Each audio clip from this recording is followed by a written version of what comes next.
गाय ललिता तत्त्वतीर्थं मायापुरीषु च तथा मित्रपदं नाम ततः केदारमुत्तमम्। आस्था, श्रद्धा एवं सबसे प्राचीन सभ्यता का साक्षी है यह वाराणसी शहर।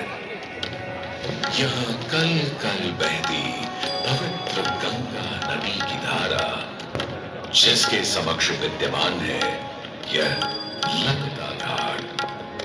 मत्स्य पुराण में तीर्थों की चर्चा के अवसर पर ललिता तीर्थ का वर्णन हमें प्राप्त होता है। साथ ही साथ स्कंद पुराण के काशी खंड में भी जहां नव दुर्गा घाटों का वर्णन होता है, वहां भी ललिता घाट का नाम अंकित है। ततो ललिता तीर्थं गंगा केशव सन्निधौ तथास्ति ललिता देवी क्षेत्ररक्षाकरी परा साच पूजा प्रयत्नेन सर्वसंपत् समृद्धये ललिता पूजकानां च जातु विघ्नो न जायते। कृष्ण द्वितीयायां ललितां परिपूज्य वै नारी वा पुरुषो वापि लभते वाञ्छितं पदं स्नात्वा च ललिता तीर्थे ललितां प्रणिपत्य वै लभेत् सर्वत्र लालित्यं यद्वा तद्वानुलप्य च लभेत् सर्वत्र लालित्यं यद्वा तद्वानुलप्य च। गंगा नदी के तट पर स्थित है ललिता तीर्थ, जहां क्षेत्र रक्षा करने वाली दुर्गा रूपी ललिता गौरी का निवास है, जिनकी सभी श्रद्धालु सर्व प्रकार संपत्ति लाभार्थ पूजा अर्चना करते हैं। इस घाट की सबसे विशेष बात यह है कि यहाँ शिव के साथ शक्ति के दर्शन भी श्रद्धालुओं को मिलते हैं। घाट के ऊपर गली में मां दुर्गा को समर्पित देवी ललिता का मंदिर विद्यमान है।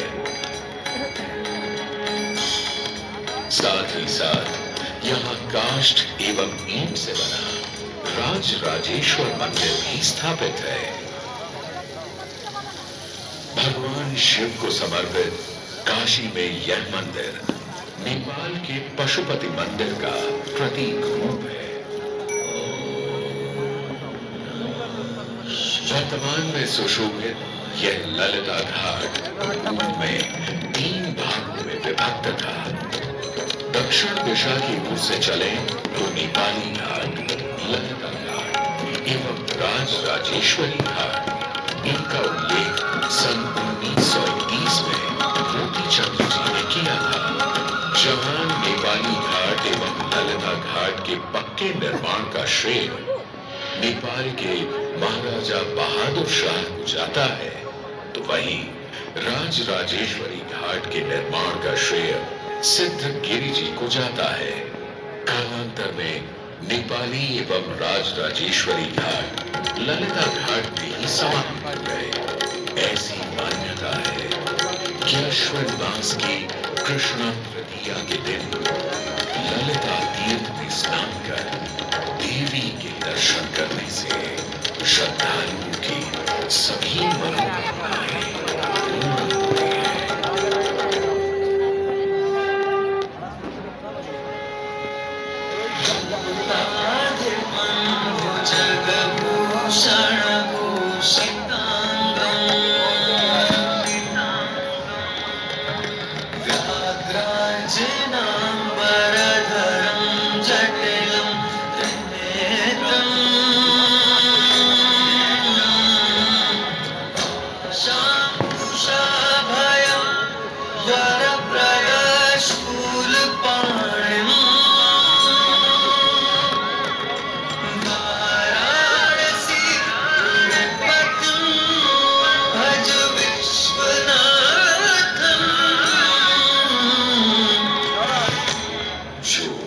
सभी जीवों के स्वामी है, जो सर्पों को आभूषण के रूप में धारण करते हैं, जो बाघ की खाल को सुशोभित करते हैं। सूर्य, चंद्रमा और अग्नि उनके 3 नेत्र हैं तथा वो जटाधारी है।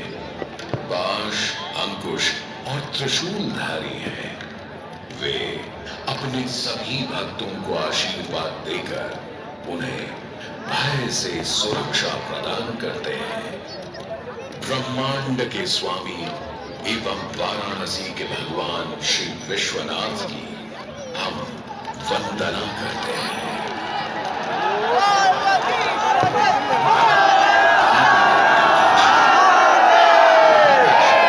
जो स्वयं भगवान शिव के त्रिशूल पर विद्यमान है।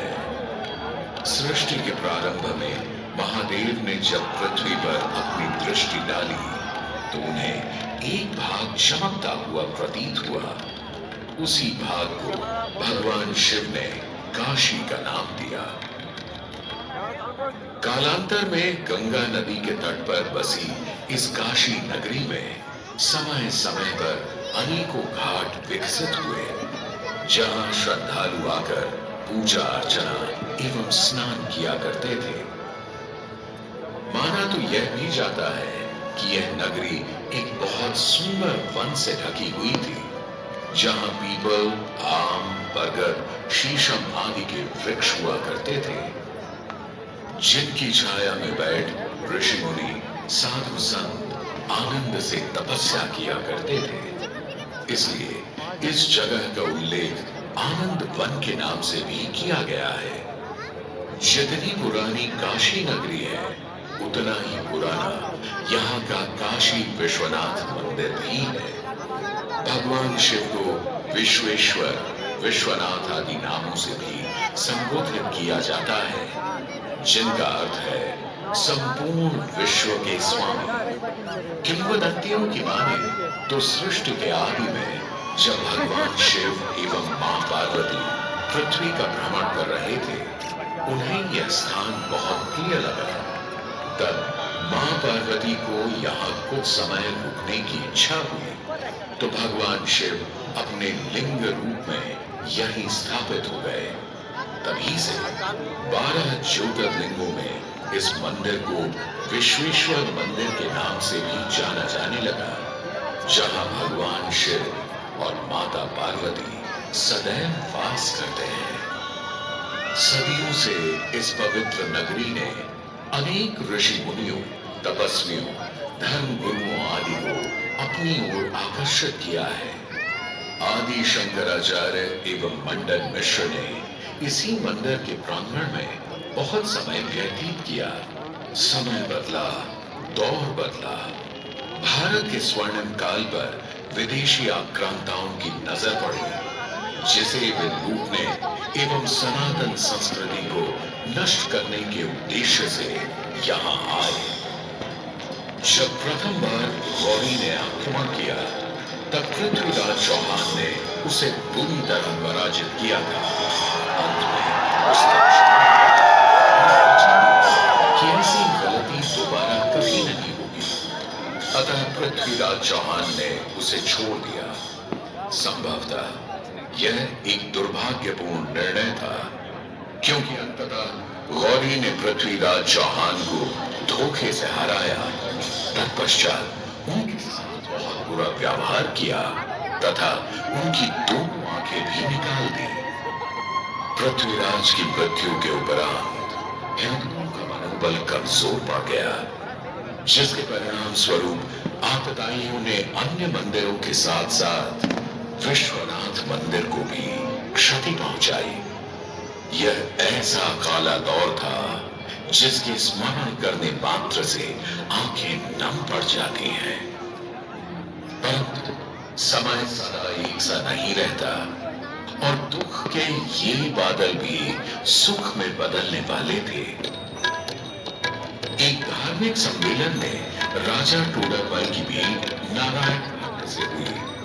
नारायण भट्ट एक बहुत धनी व्यक्ति थे। दोनों ही धार्मिक इंसान थे और नित्य प्रति भगवान की पूजा अर्चना करना अपना परम कर्तव्य समझते थे। दोनों ने काशी विश्वनाथ के इस पावन मंदिर का जीर्णोद्धार करवाया और वीरान पड़े खंडहरों में एक नई जान डाल दी।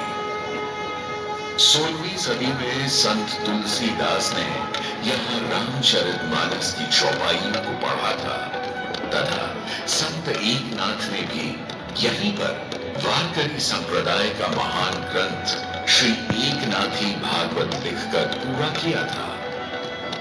लगभग 7वीं शताब्दी के मध्य में मराठा शासक मल्हारराव होलकर ने काशी विश्वनाथ मंदिर के पुनर्निर्माण की योजना बनाई। ये कार्य वे तो नहीं कर पाए, परंतु उनकी पुत्रवधू अहिल्याबाई होलकर जी ने इसे सन 1776 से 1778 के बीच पूरा किया। वर्तमान काशी विश्वनाथ मंदिर निर्माण का श्रेय अहिल्याबाई होलकर जी को ही जाता है। इनके अलावा महाराजा रणजीत सिंह ने 1000 किलो शुद्ध सोने से निर्मित छत्र को इस मंदिर पर लगवाया। जब ग्वालियर की महारानी भैजाबाई ने ज्ञानवापी का मंडप बनवाया तो वहीं नेपाल के महाराजा ने यहाँ नंदी की प्रतिमा स्थापित करवाई। सनातन संस्कृति को सुरक्षित रखने के लिए जिससे जो बन सका उसने वैसा किया और वर्तमान में भी यह देखने को मिल रहा है। सन 2022 में भारत के प्रधानमंत्री नरेंद्र मोदी ने